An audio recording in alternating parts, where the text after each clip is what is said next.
CBS Sports HQ, another NFL Sunday. As we break it down, Joe Musso pleased to be alongside my guys, CBS lead NFL analyst Jonathan Jones, and we have two-time Super Bowl champs in studio with us. That's bracket coverage, breaking it down. Logan Ryan and Bryant McFadden holding it down as we take a look at our scoreboard here. Week 7 NFL Sunday.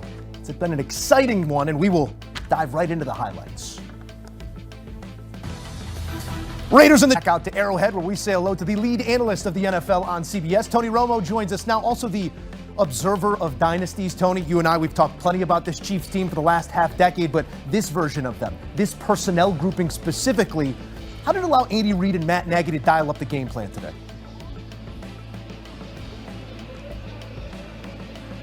Well, I feel like this is a game that I've been waiting to see when everyone was healthy. They really have never been all on the field together from a skill position perspective. And so it was like, let's see if it really is a difference maker or if that's just something we've been thinking. Boy, was it a difference maker. I mean, they literally moved guys around and they have the ability to do a lot of different things right now. It's going to help the run game, going to help Kelsey, it's going to help Rice. I mean, this is a complete football team and who's playing probably the best football in the National Football League the last 2 weeks. 9 different pass catchers for Patrick Mahomes on this day, Tony. When we look at what he just went through 6 weeks, how valuable is that? The comfort in wherever he's going to go through his progressions, that he's thrown meaningful passes there and plays have been made by a lot of different guys on the Chiefs right now.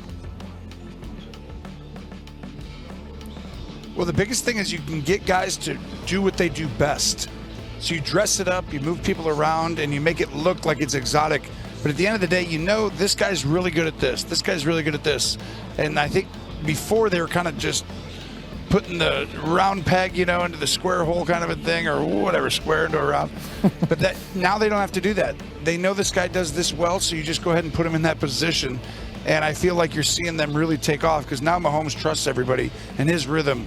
I mean, it just shows he's playing at a very high level right now. Gold star stuff for the Big Red Machine, but I also want to talk a little silver and black. When you look at this Raiders team preseason, Tony, we're talking about the distance between the top of the division and the bottom of the division being far closer than years past.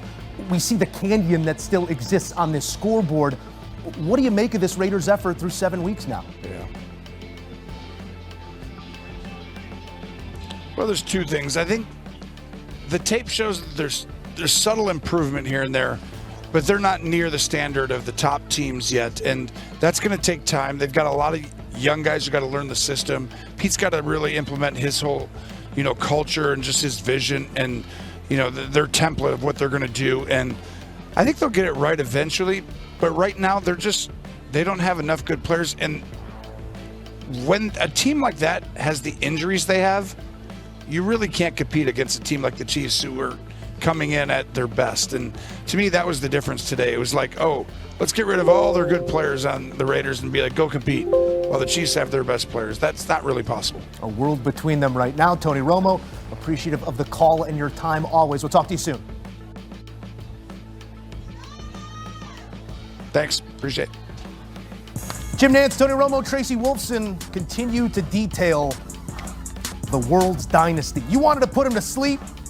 Well, they are alive and well. The Kansas City Chiefs rolling on with a decided, lopsided victory over their divisional foe, Las Vegas Raiders. They will see the Colts and Chargers kick off at 4:05 Eastern Time, along with the Giants and Broncos.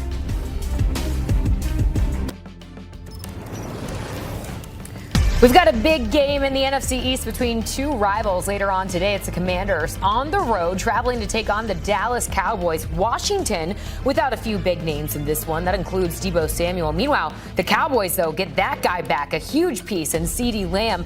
However, Trayvon Diggs is out. Let's go ahead and get into it for much more on today in the NFL. Let's go ahead and welcome in our own Garrett Padell, who is live for us out at Jerry World. Garrett, it's so great to see you. Let's go ahead and begin with the return of CeeDee Lamb. What can we expect from him today against the Commanders? It's great to see you too, Jordan. I would say what we can expect from CeeDee Lamb today is all systems go. I had a chance to chat with him after practice on Thursday, and at the beginning of that Thursday practice, it was Brian Schottenheimer, the head coach's 52nd birthday, and he put his arm around CeeDee Lamb and pointed to him and said, "This is my birthday present." And so the Cowboys expect him to be fully operational. Lamb said that had he gone last week at the Carolina Panthers, he could have played, but there would have been limitations. So today, no limitations. He's feeling great. And obviously there's this question of how involved is he going to be in the game plan with George Pickens? His 6 touchdown catches through 6 weeks, tied for the most in the NFL, 525 receiving yards, third most in the NFL. So Pickens has really stepped up in Lamb's 3-game absence. But Dak Prescott said it's going to be on Schottenheimer and the coaches to make sure Lamb is in the first 2 reads of the plays. But he said, obviously, Lamb is going to get his chances. And I think it's going to be really interesting to see how that ball is distributed. But Dak said this tandem of Pickens and Lamb is, quote, electric and even more well-rounded than the Amari Cooper-CeeDee Lamb pairing he had back in the early 2020s when Prescott threw his career-high 37 touchdown passes in 2021. So the Cowboys are very confident in what Lamb can bring to the table today. Okay, so all systems go. Doesn't sound like they'll be keeping him on a snap count. Is that correct? That is correct. Yeah, CD said no limitations. He said, I frickin' hate limitations in the locker room. You can guess what the word he actually said was, but no limitations today. All right, great reporting on that. I love that. Let's get to a piece that they will be missing, though. Trayvon Diggs, he is out today. This defense had a meltdown last week. What will their cornerback room look like today going up against a banged-up Commanders wide receiver room?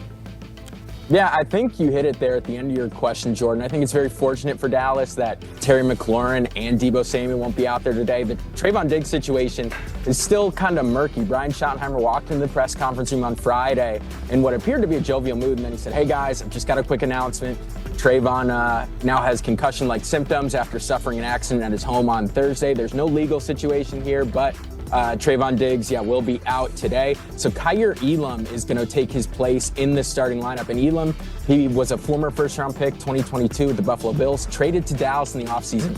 He had a rough start to his year. He allowed the most yards in coverage and tied for the most passing touchdowns allowed 4 in the first 4 weeks of the season. So he's seen his play time decrease exponentially over the last 3 weeks. But when he has been on the field across 34 defensive snaps the last 3 weeks, he has not allowed a catch on 4 targets.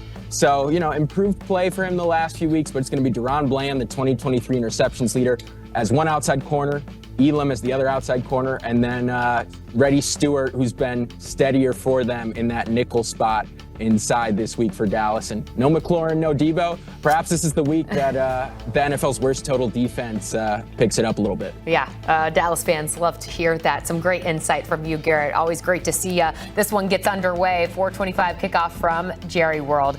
Well, we got these early games underway, but we've got a great slate coming up in that 4 o'clock window. Here's what's to come over on CBS. We'll see the Colts 5-1. Can you believe it? Taking on the Chargers. That's going to be a good one. LA, though, enters this game as 2.5-point favorites. That one gets underway at 4:05 Eastern time. And then we'll see the Giants. Can this dynamic rookie duo, Jackson Dart and Cam Scadaboo, keep things going up against one of the top defenses in the NFL, taking